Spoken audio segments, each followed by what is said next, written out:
What I see from great instructors and great masters of their art is that there's something that is so large beneath the surface. When you get close to the artist and as you participate in that yourself, you truly develop an appreciation for how much you don't know and how deep the art, as it's called in art, really is. And I think that the first principles, because I look at the book that Scott and I put together as perhaps truly the most important things. They're on the surface, right? I start with stillness as the first chapter, but it's so easy to gloss over that.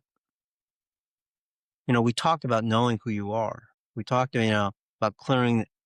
To me, that first chapter is actually an entire lifetime of work, and it's so interesting. Like when I start a role now, I'm just super relaxed, so relaxed, and I'm so still, and it allows me to see more. And I think these principles are for all aspects of life. And so when I put them down in my mind, what I presented is like the tip of the ice, but the concept of it is so encompassing. I would tell you there's this weaving of a business story, right, in the book.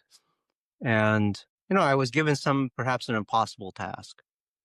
But I never had any doubts about the impossible task. Going to a foreign country, I don't really speak Chinese, right? I had to learn that along the path.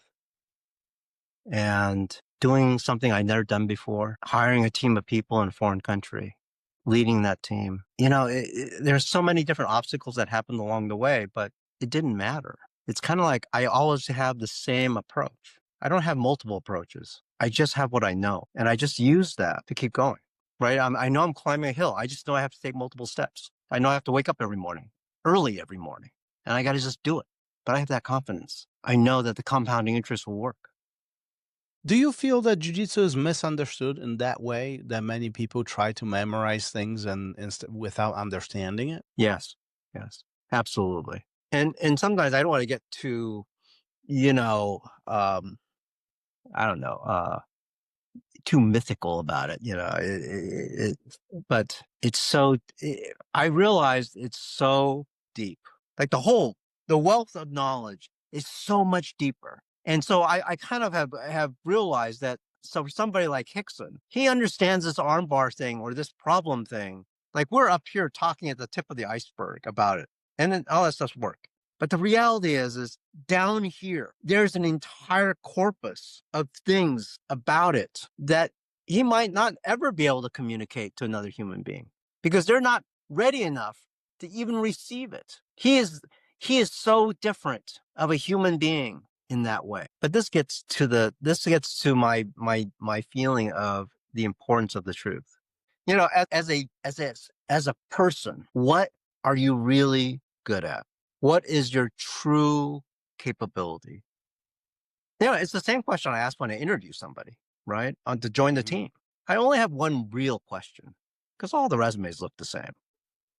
It's really about what are you really good at? And if I talk to your peers and your friends, when they're in trouble and they're calling people for some help, what do they call you for? And I think the goal as a parent, the goal as a leader, the goal as a mentor is to help people understand that as quickly as possible, right? My job as a parent is not to helicopter my child onto some weird path. My job is to help that individual find out who they are as quickly as possible in such a way that they don't perish. That's like the way I think about it. And it's the same way when the person's on the mat. My job is to help you understand what you are really good at, how you learn, how you understand how things work. And then once you yourself understand that, then I'm going to feed you that way. And I'm going to reinforce that to help make your path more efficient.